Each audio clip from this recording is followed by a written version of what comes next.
Wonderful. Good afternoon, and I want to welcome you to the UC Davis Center for Neuroscience's NeuroFest event, which is our annual Brain Awareness Week event. I feel a little funny not wearing a mask up here, but we got special permission from the university for the speakers.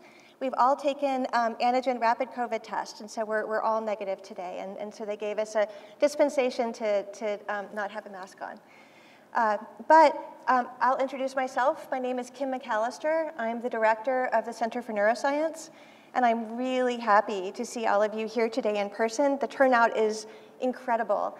It's been a couple of years. We saw some of you online for our online event last year, and of course 2 years ago we had to cancel our event, our NeuroFest event. So as you all know, it's been really a challenging couple of years. And so I just want to take a moment to acknowledge all of the people that are still suffering from COVID around the world.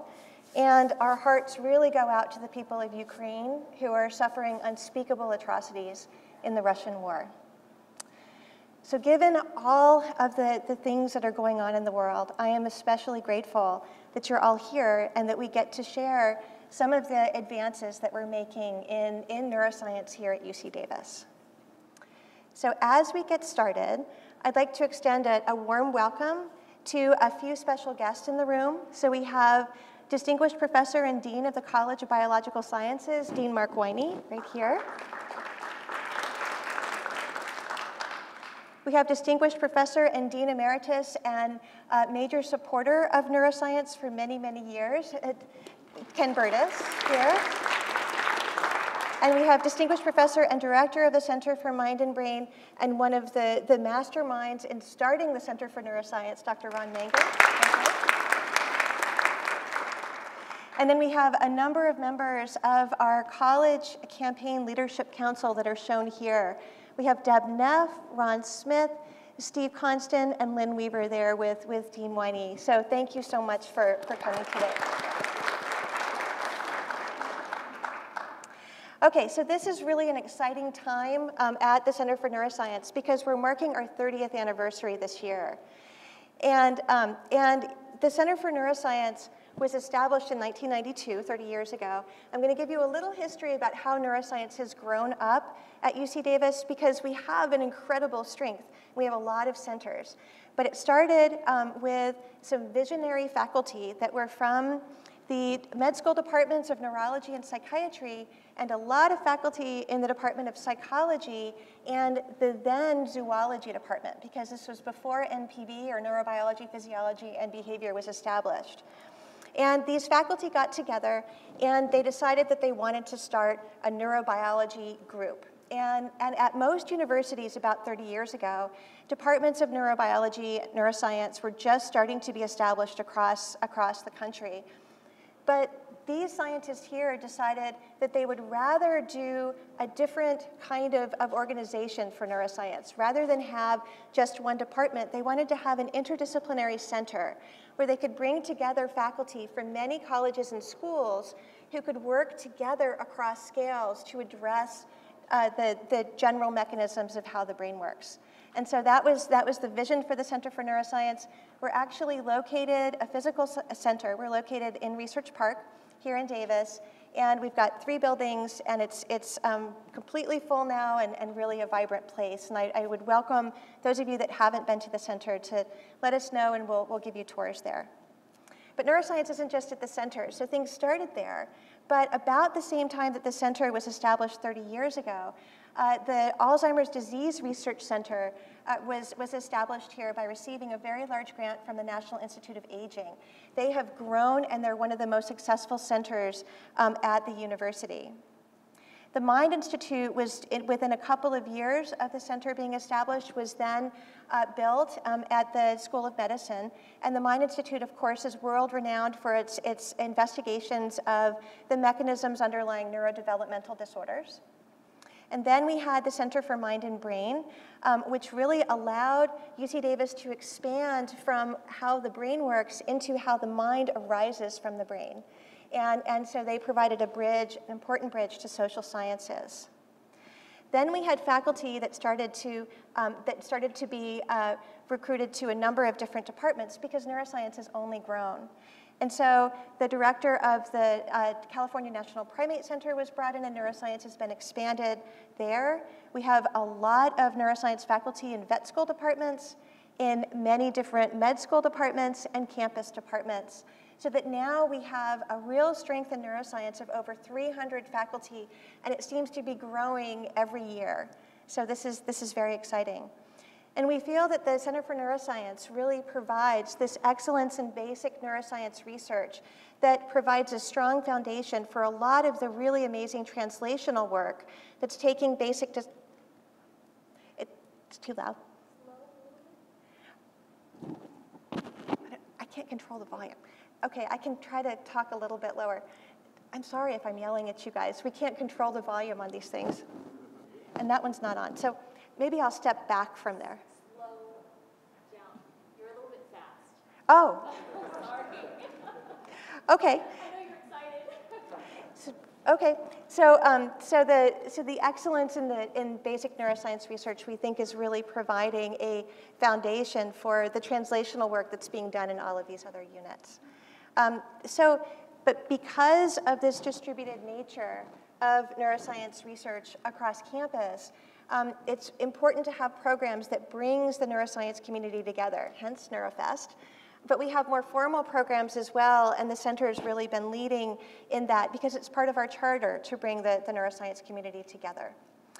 And so we're really excited to have made a very large accomplishment in this regard this past year, where the leaders from all of the different neuroscience centers and departments came together to form this UC Davis Neuroscience Consortium.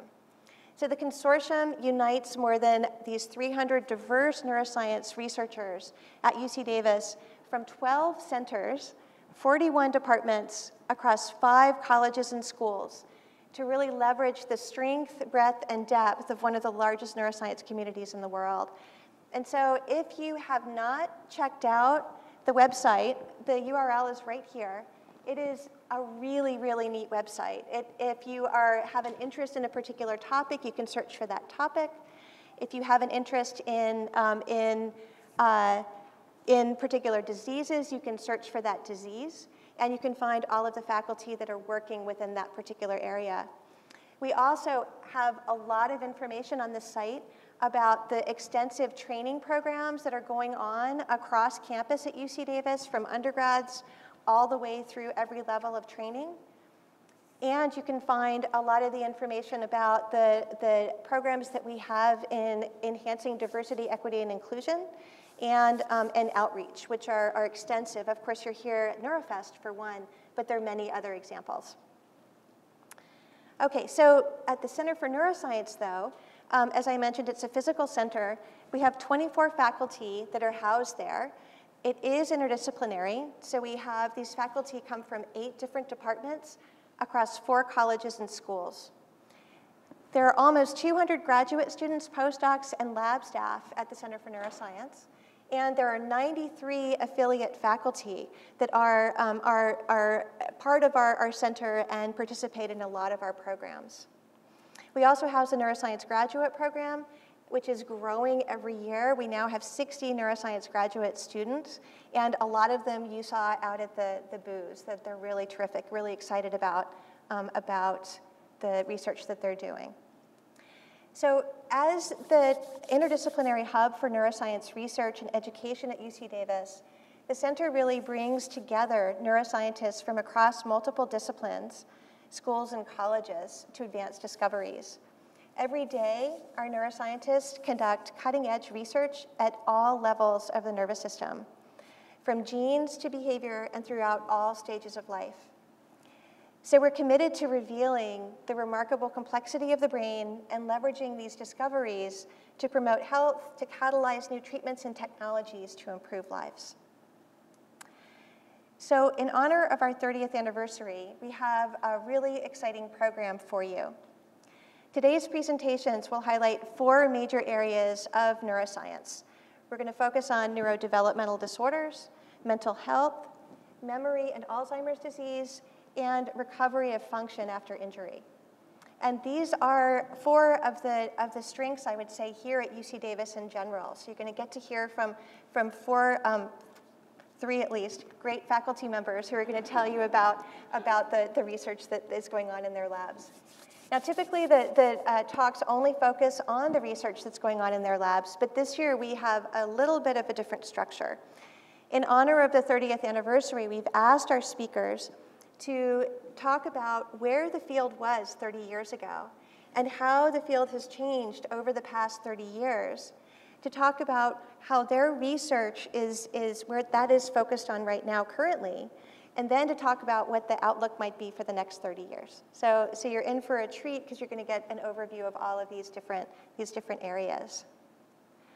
So for those of us that perform research, and I see a number of students and postdocs in the room here, and a lot of faculty, it really feels like on a daily basis that we're going at a snail's pace. We want to make discoveries so much faster than we can. We know the need for our discoveries, and none of us, I think, ever feel like we're actually doing enough fast enough. But it's been really fun, and I hope the other speakers feel this way too. It's been fun to look back over the last 30 years and see that it's not a snail's pace. In fact, the rate of discovery has only been accelerating. It's really pretty remarkable how many accomplishments have really been made in each of these fields over the last 30 years. And that really provides a lot of hope for the future. As the pace of discovery is accelerating, I think you'll see that for a lot of these different fields and a lot of these very serious diseases, we're really on the cusp of making discoveries that will lead to new treatments and really will finally improve lives for those of us and many of our family members that suffer from brain disease. Okay, so throughout the afternoon, you can go over to the Neuro Activities. So I hope you saw the booths as you came in. I don't think you could miss them. They're in the main hall, but we also have darkroom activities and kids' room activities. And these are available throughout the entire event. And we have really an incredible team of over 40 graduate students that are volunteering their time. They're so excited to tell you about what it is that they're doing, to share what they know about the brain, and it's really, for me, it's the highlight of this NeuroFest event.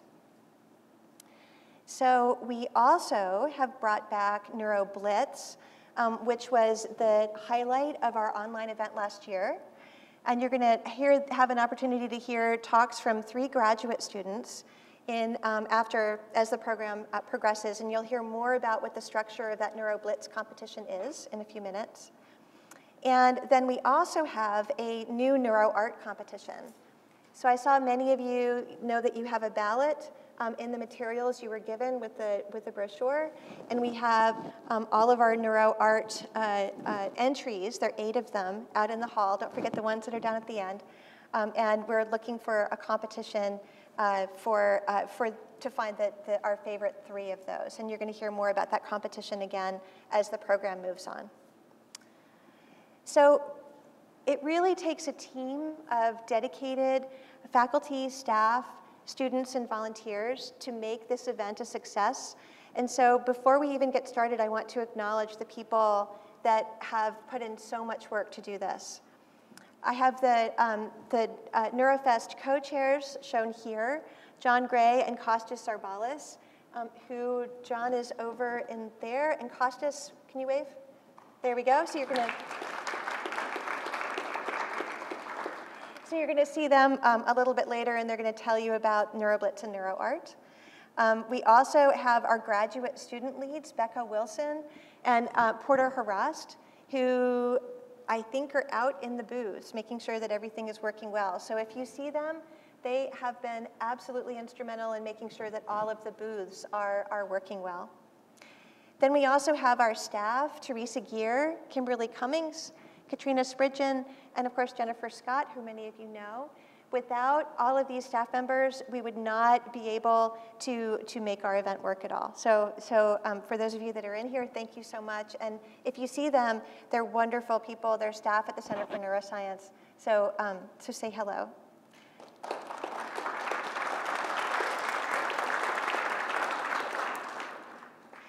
I also want to take this opportunity to thank our donors and CNS Director Circle members whose generosity really allows us to do our work effectively and allows us to move in more innovative directions than we would be able to in our labs otherwise. And so if you're interested in joining our family of donors, we have information at the information booth for more information about the Director Circle, and you can contact Jennifer Scott. Jennifer, why don't you wave? Great.